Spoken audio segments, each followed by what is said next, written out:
Hello dear students, welcome back to our channel. आज हम कार्यपत्रक 96 से 100 तक हल करेंगे। गद्यांश या पद्यांश को पढ़कर उत्तर दे पाना। गद्यांश दिया हुआ है, इसको पढ़कर अपने को प्रश्नों के उत्तर देने हैं। गद्यांश को पढ़कर दिए गए प्रश्नों के उत्तर लिखिए। बाजीगर के हाथ में 1 रुपया था। वह बोला, देखो अच्छी तरह देखो, मैं रुपया गायब करता हूँ। उसने डंडा घुमाया और बोला, छूमंतर हो जा। देखते देखते रुपया छूमंतर हो गया। यह देखकर दर्शक तालियां बजाने लगे। क्वेश्चन नंबर 1, बाजीगर के हाथ में रुपये थे। तो बाजीगर के हाथ में 1 रुपया था।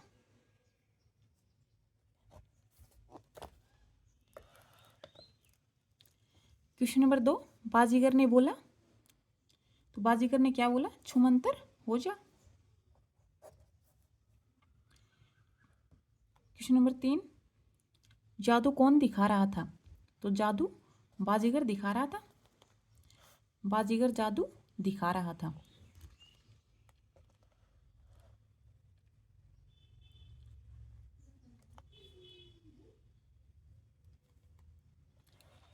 क्वेश्चन नंबर 4, बाजीगर ने रुपया गायब करने के लिए क्या किया? तो बाजीगर ने डंडा घुमाया और बोला, छूमंतर हो जा।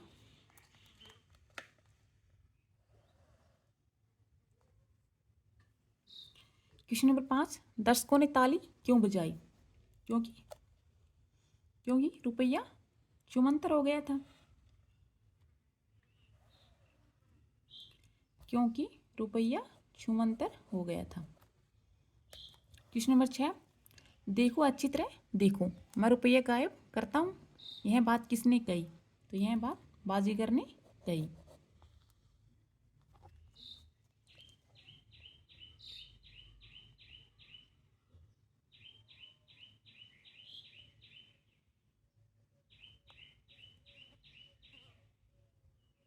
अब हम कार्यपत्रक 97 हल करेंगे।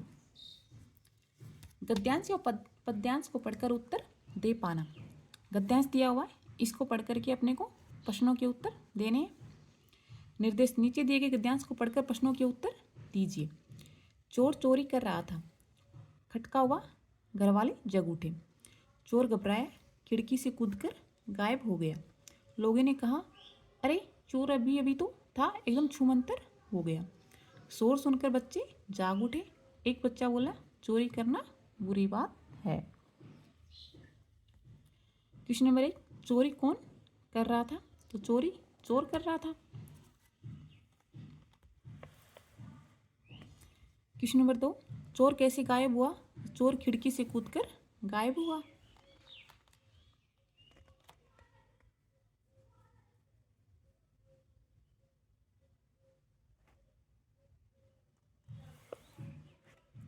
क्वेश्चन नंबर 3, छूमंतर होने का अर्थ है? तो छूमंतर होने का अर्थ है गायब हो जाना।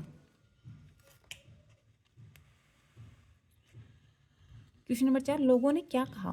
तो लोगों ने क्या कहा? अरे चोर अभी अभी तो था, एकदम छूमंतर हो गया, यानी कि एकदम से गायब हो गया।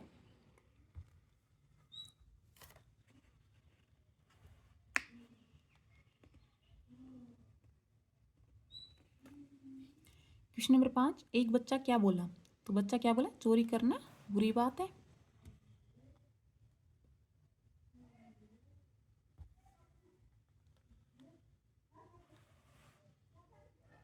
क्वेश्चन नंबर 6, यदि हम चोर को पकड़ना चाहें तो कहाँ पर शिकायत करेंगे? चोर को पकड़ना चाहें तो पुलिस थाने में शिकायत करेंगे।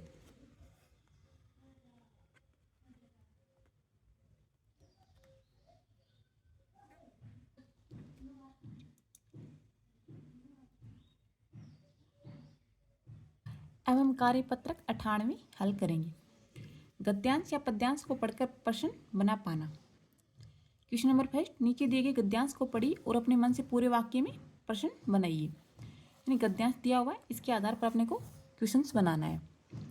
चांदनी रात थी, मक्खन और चिक्की आंख मिचौनी खेल रहे थे।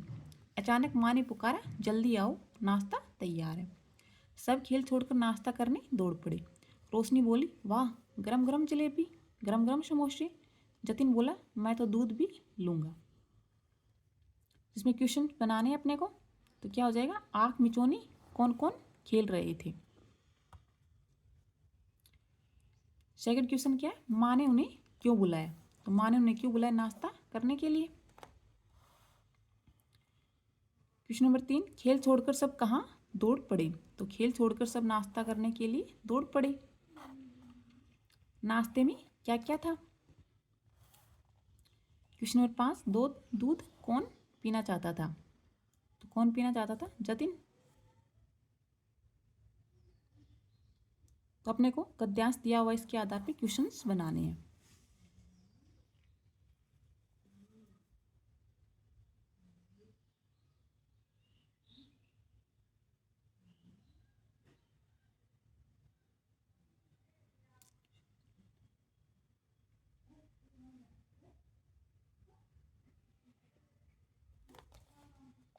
क्वेश्चन नंबर 2, नीचे कैलाश और मंगल में बातचीत हो रही है, उसे आप पूरा कीजिए। 2 बच्चे कैलाश और मंगल उसमें आपस में बातचीत हो रही है, उसे कंप्लीट करना है। कैलाश क्या कह रहा है, मेरा नाम कैलाश है, आपका नाम क्या है। यानी कैलाश है वो दूसरे लड़के से मिला, उससे पूछ रहा है कि मेरा नाम कैलाश है, आपका नाम क्या है। तो मंगल क्या कह रहा है, मेरा नाम मंगल है। अब वो क्या पूछ रहा है, आप कौन सी कक्षा में पढ़ते हो। तो कैलाश क्या कह रहा है, मैं कक्षा 3 में पढ़ता हूँ। फिर कैलाश क्या कह रहा है, आपके गांव का नाम क्या है। उसने क्या बताया, मेरे गांव का नाम बोरोड़ा है। फिर मंगल ने पूछा, आप कहाँ रहते हो। तो कैलाश ने कहा, मैं जिरोता में रहता हूँ।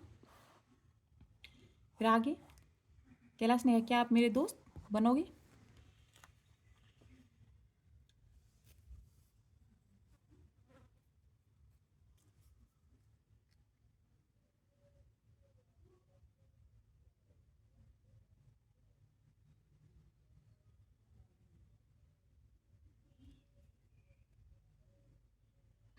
अब हम कार्यपत्रक 99 हल करेंगे। दक्षता गद्यांश या पद्यांश को पढ़कर उत्तर दे पाना, कहानी को समझ कर, यानी कहानी दी हुई है, इसको पढ़ करके अपने को क्वेश्चन है उनके आंसर देना है। क्वेश्चन नंबर 5, नीचे देखिए कहानी को पढ़कर प्रश्नों के उत्तर लिखिए। एक जंगल में ऋषि दादा थे। उन्होंने एक दिन अपने मित्रों को भोजन पर बुलाया। ऋषि दादा ने खूब मिठाइयाँ बनवाई, घर को खूब सजाया। शाम को सभी जानवर सज धज कर भोजन पर आए। हाथी दादा मीठे गन्ने लेकर आए, खरगोश नरम गाजरे और लोमड़ी ढोलबाजी लेकर आई। तोता मीठे मीठे बेर ले आया। सब ने मिलकर दावत का भरपूर मजा लिया। यानी जानवरों की दावत हो रही जो कि ऋषि दादा ने बुलाई थी, तो उसी के वर्णन दिया हुआ है। इसके आधार पर अपने क्वेश्चंस के आंसर लिखने हैं। जंगल में दावत किसने दी। तो जंगल में दावत ऋषि दादा ने दी। खरगोश क्या लेकर आया। तो खरगोश नरम गाजरे लेकर आया।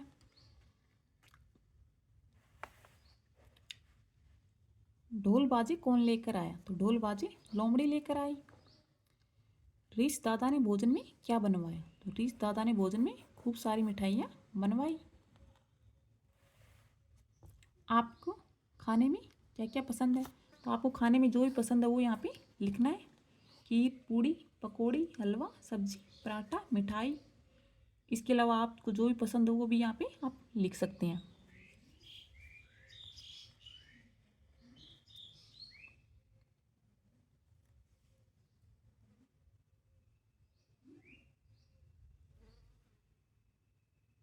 अब हम कार्यपत्रक 100 हल करेंगे। गद्यांश या पद्यांश को पढ़कर उत्तर दे पाना। निम्नलिखित गद्यांश को पढ़कर प्रश्नों के उत्तर दीजिए। डोले की दादा शिव के पास एक हाथी था। हाथी डमडम ठमठम चलता था। एक दिन डोली ने हाथी को खूब सारे किशमिश खिलाए। डोली और हाथी बाहर घूमने के लिए निकले। लोग हाथी और डोली को देखकर खुश हो गए। हाथी डोलते डोलते ठुम ठुम कान हिलाकर करतब दिखाता। लोग ताली बजाते और खाने के लिए केला देते।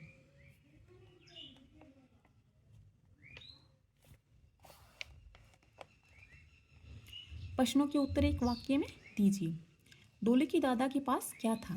तो डोले की दादा के पास एक हाथी था। क्वेश्चन नंबर 2, लोग ताली क्यों बजाने लगे। तो हाथी के करतब देखकर लोग ताली बजाने लगे। क्वेश्चन नंबर 3, हाथी को डोली ने क्या खिलाया? तो हाथी को डोली ने खूब सारी किशमिश खिलाई।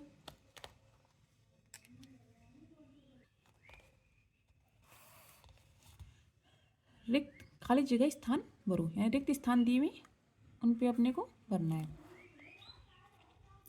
कान हिलाकर करतब दिखाता था, तो हाथी यानी हाथी कान हिलाकर करतब दिखाता था। हाथी के लिए केले कौन लेके आते थे? लोग। तो लोग हाथी के लिए केले लाते थे।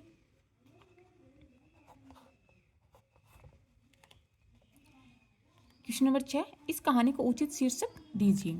इस कहानी का उचित शीर्षक क्या होगा? डोली और हाथी।